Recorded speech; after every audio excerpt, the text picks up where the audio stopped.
Nitekana umunezero ntangere vyo gusubira kubana namwe banywanyi bacu mubana natwe mu makuru n'ibiganiro vya misi yose tubandanya gushikiriza kuri nombonesha kure yacu kandi yanyu Muhuza TV. Uyu ni umwanya tugiye kubageza ko amakuru biriko biravugwa bigezwe ku ngaha mu gihugu c'u Burundi, akaba ari amakuru tuzagaruka kuri vyinshi bitandukanye cyane cyane ku biriko biravugwa mu gisata c'ubutungane ndetse n'ibindi bisata vyinshi bitandukanye. Muri ano makuru turaza kugaruka kuri dosiye ikomeye cyane ngaha mu gihugu c'u Burundi. Ni dosiye imaze hafi imyaka 2 iriko iravugwa n'abaharanira agateka kazina muntu, abashingwa amanza ndetse n'abandi bantu batandukanye baraba ibibera mu gisata c'ubutungane. Iyi kandi akaba ari dosiye ifise aho ihurira n'ibitaro Kira Hospital vyashinzwe na Dr Christophe Sahabo, kuri ubu apfunzwe kandi atari yaburanishwa imbere y'abacamanza. Kuri ubu rero benshi mu banyamitahe bariko barasaba umushikiranganje w'ubutungane Domine Banyankimbona gutunganiza vuba abanyamitahe minini banyezwe ivyabo mu bitaro Kira. Nkuko twagiye turabibageza ko ibitaro Kira bivuga ko vyanyazwe namwe mu bantu bakomeye cyane bari mu butegetsi bw'u Burundi, ndetse bikanavuga ko dossier ya Christophe Sahabo iriko irasubizwa inyuma n'ivyo bihangange harimwo n'utwara iperereza ry'u Burundi General Major Ildefonse Habarurema. Kuri ubu rero umushikiranganje w'ubutungane Domine Banyankimbona atirwa kamo n'abanyamitahe minini b'ibitaro Kira kubatunganiza vuba kuko leta y'u Burundi yihagiye ibitaro Kira ihunyanze amategeko. Ngo bitagenze uko rero abanyamitahe minini bavuga ko bagiye kwitwarira leta y'u Burundi mu gisata cibanki y'isi yose kijejwe gutatura amatati ajanye n'inyuruzwa ry'imitahe, kandi ko leta y'u Burundi ishobora gufatirwa amatungo yayo no kubura abanyamitahe baza mu Burundi. Nkuko bo babandanya babivuga, abanyamitahe minini b'ibitaro Kira Hospital batera kabo umushikiranganje w'ubutungane kubatunganiza kuko biboneka ko leta y'u Burundi yihagiye ibitaro bidakurikije amategeko. Mwikete riteye ko umukono ryasose kugenekerezo ya 25 Munyonyo uyu mwaka w'ibihumbi 2024, abanyamitahe b'ibitaro Kira bateye akamo Banyankimbona ajejwe ubutungane. Ngo bitagenze uko rero bategekanya kwitwara leta y'u Burundi muri sentare ijejwe gutatura amatata ajanye n'inyuruzwa ry'imitahe. Abo banyamitahe bakaba bashikiriza ko bariko baragira uruhombo runini bitumwe na leta y'u Burundi yihagiye ibitaro Kira ikoresheje intumwa yayo Charles Ndagijimana. Nkuko babandanya kandi babishikiriza muri iryo kete, bakavuga ko kuva Dr Christophe Sahabo afashwe agapfungwa mu mwaka w'ibihumbi 2022 vyerekanye ko leta y'u Burundi yashaka kwigizayo abari bagize urwego nshingwa ntwaro harimwo Sahabo Christophe kugira bikunde vyorohe kwihagira ivyo bitaro. Muvyo bategekanya nkuko babivuga, abanyamitahe minini b'ibitaro Kira ngo bagiye kwitwara leta y'u Burundi, ariko bagasaba ko hobanza kuba ibiganiro ku mpande zose kuko bipfuza ko Burundi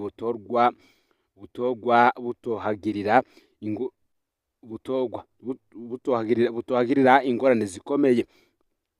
Abanyamitahe bakamenyesha ko leta y'u Burundi itsinzwe yohahombera cyane harimo gutakaza ishusho mu makungu, gutakaza abanyamitahe bazana imitahe yabo mu Burundi, harimo nuko leta y'u Burundi ishobora gufatirwa amatungo yayo. Tubibutse ko kandi leta y'u Burundi yagezwe guhonyanga amategeko mu kwihagira ibitaro Kira, mbere vyatumye muganga Christophe Sahabo apfungwa mu mwaka w'ibihumbi 2022 gushika uyu munsi. Mu vyagezwe akaba arimo kunyuruza amatungo ya leta nkuko dosiye yewe mu butungane yakozwe. Rero benshi bakavuga bati amaze imyaka 2 n'igice apfunzwe, none ngo barashaka kuzana abandi banyamitahe mu Burundi.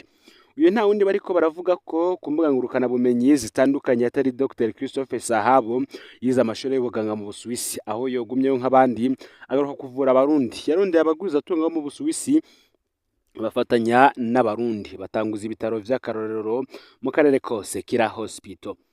President Nkurunziza niwe wa mbere yamukeje ko ari umurundi n'abandi bose bofata ko akarorero ibitaro vyinjije amafaranga menshi, ndetse kandi abagwayi bo mu karere barabihurumbiye binjiza mu Burundi amadolari. Iterambere rya Kira Hospital ryateye umuntu abatwara Burundi barondera kubinyaga. Muganga Christophe Sahabo nkuko twabigarutse ko yafashwe nk'unyurujwe kugenekerezo ya 30 mwara n'umwaka w'ibihumbi 2022, ico gihe Imana yarakinze ntiyishwe. Ngo rero agira kwize amezi 30 mu munyororo, urubanza rwiwe rwarananiranye gucika. Kuri ubu rero hari n'inama iriko iraba nga mu gihugu c'u Burundi, inama ihurikiyemwo abarwizatunga bifuza kuzana imitahe yabo mu Burundi. Bamwe bati ninde mugwizatunga agiye kudukorera ibisumbi vya Dr Christophe Sahabu, ewe se nawe azohabwa impera imeze gute? Ufyone subscribe canke s'abone rero niba utari wafyina ko kugira ngo tuzucikanwe nadushikiriza usangize ano makuru bagenzi aho bari hose kugira ngo baje baraba mu bambere bashikirwa niba biriko biravugwa bigezweho ngaha mu gihugu c'u Burundi, hanze y'imbezi y'igihugu c'u Burundi ndetse no mu makungu ya kure. Mpuza TV ndabaye kaze muri ano makuru. Muganga Christophe Sahabu yahoze arongoye ibitaro Kira Hospital. Tubibutse ko yarengutse imbere y'abacamanza arwaye cane ingwara y'umutima na asima. Sahabu akaba yaravuye mu ibohero rikuru rya Ruyigi, akaba hari mu kwezi kw'icenda muri uyu mwaka. Ico gihe yagiye twawe n'imodoka y'iperereza nk'uko bivugwa n'ababikurikiraniye hafi. Uyu muganga Christophe Sahabu nk'uko turiko turabivuga azira guhungabanya ubutunzi bw'u Burundi mu gihe abivye amamiliyaridi bagatevya amasosiyete ya leta bo bacidegemvya. Nk'uko narimejeje kubivuga, imyaka 2 n'amezi 30 ashika n'amezi ashika 6 arakwiye muganga Christophe Sahabu yahora arongoye ibitaro Kira Hospital avundiye mu buroka ziramaremantanya, kuko uvuze ko yagezwe guhungabanya ubutunzi bw'igihugu umuntu ace yibaza ibibazo vyinshi. Uyu muganga Christophe Sahabu kuvuga ko yahungabanije ubutunzi bw'igihugu mu gihe bizwi ko amashirahamwe ya leta amwe yahomvye ayandago yago yabivuye ku barongozi babi bagiye basahura ubutunzi bw'ayo mashirahamwe. Aha mbere n'umukuru w'igihugu Valentin Ndayishimiye ubwiwe akaba yaratangajwe n'inyifato zabo barongozi. Akarorero akaba ari mu kigo Odeka gitunganya ikawa y'u Burundi.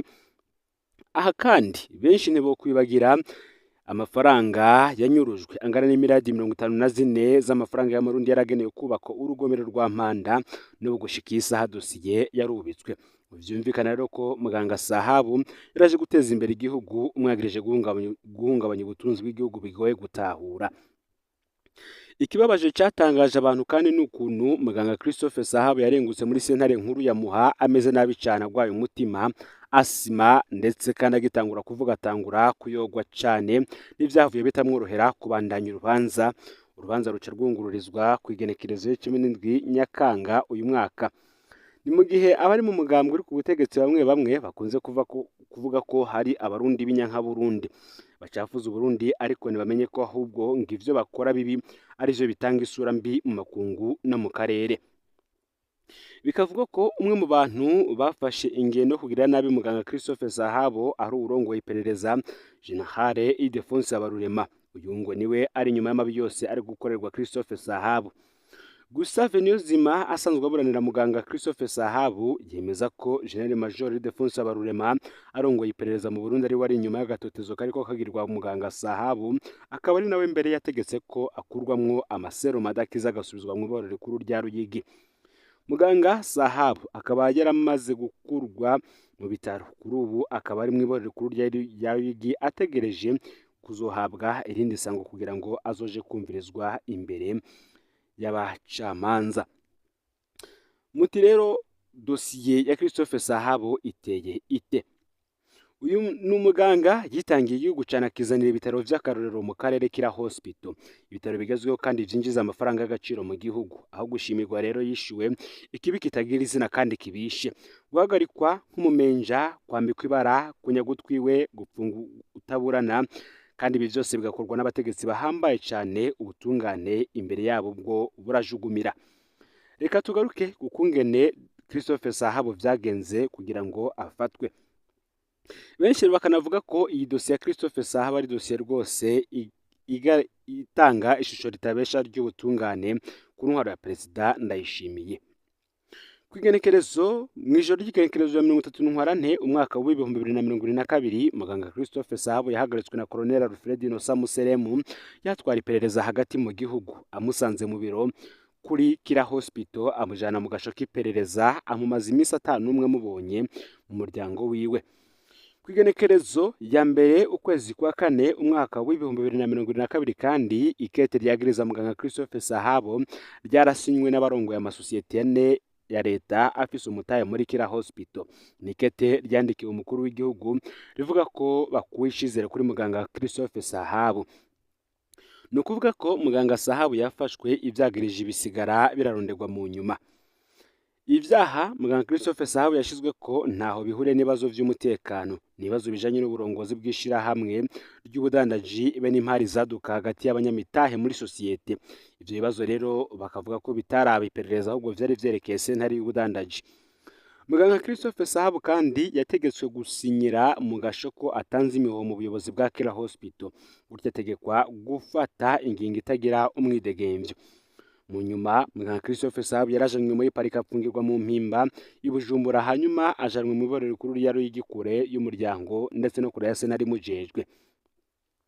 Umushingwamanza wa muganga Christophe Sahabu Maître Sandra Ndayizeye nawe yaratewe ubwoba ndetse arahagarikwa ararekurwa abanje kwemeza ko atazosubira kumuburanira.